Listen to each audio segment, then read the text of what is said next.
Hello everybody, Christian from Treasure Town here, and today we're going to be speaking about the 1926D peace dollar. We're going to really go in-depth on this coin, so not only will we talk about the sort of values, we'll also go into the history of this specific coin, how this date and mint mark was treated and evolved, as well as the general peace dollar itself to start. We'll also talk about the VAMs, or in this case, one main VAM from the Hot 50 Elite 30 lists. There's only one from 1926D.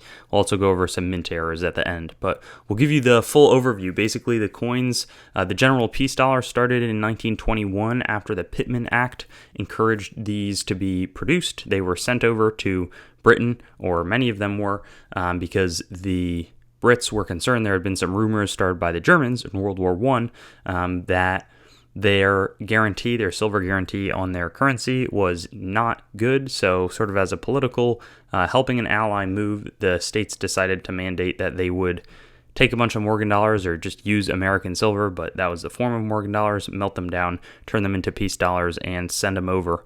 And the peace dollar sort of, that was its nexus. Now, 1926D, it was, the Pittman Act would run until about 1928 when it was no longer really required. 26D doesn't really fulfill it quite as well because there had just been a ton more produced in some of the earlier years. The design was picked in a long competition.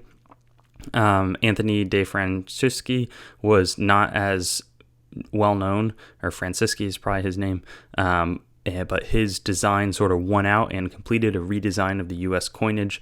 If you notice, there's a lot of, the barber coins get phased out.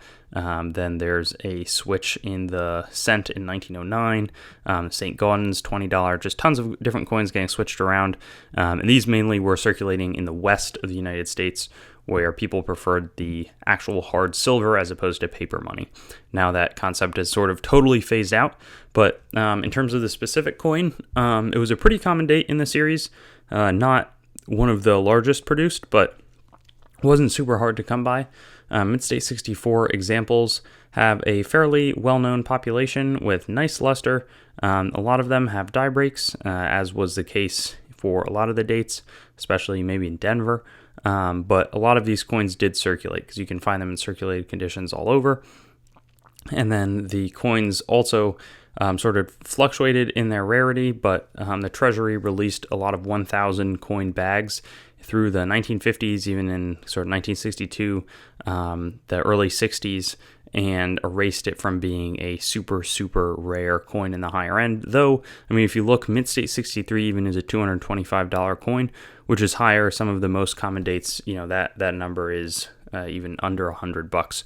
So certainly a better coin to have in uncirculated condition, a mintage of about 2.35 million total.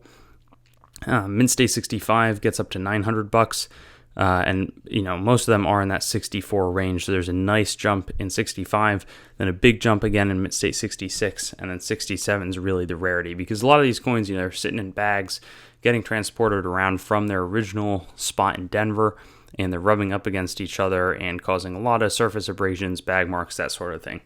So something to bear in mind. Now the extra hair VAM, I could only find one Mid-State 62 auction at $350, though obviously that's well above the $225 average for Mid-State 65s.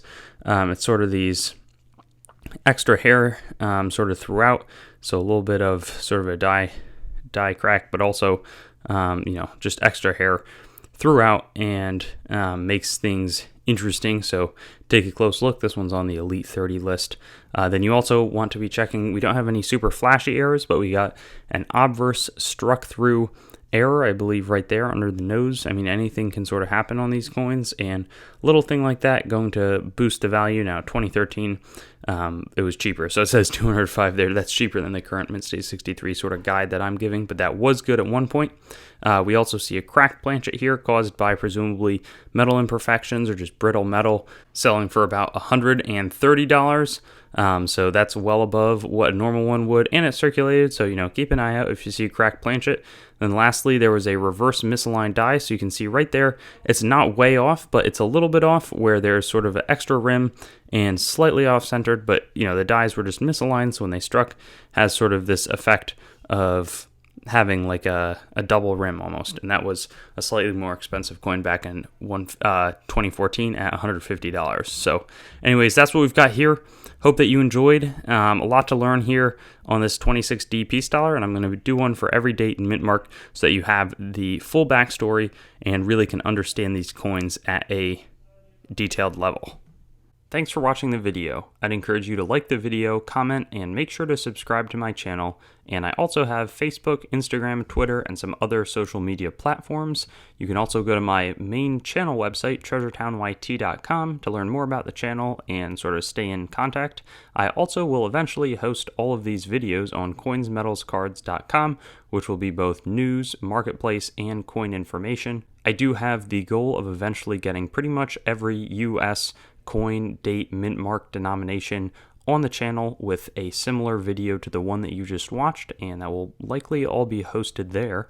And then I also have treasuretowncoins.com, which is sort of my coin dealing wing, coin dealing only entity that is a little bit less focused on content production. So thank you so much, and I'll look forward to seeing you on some of my other videos. I also have videos that are not just the date, mint mark, denomination recap in this format, so you can check some of those out, and I'll have fun seeing you there.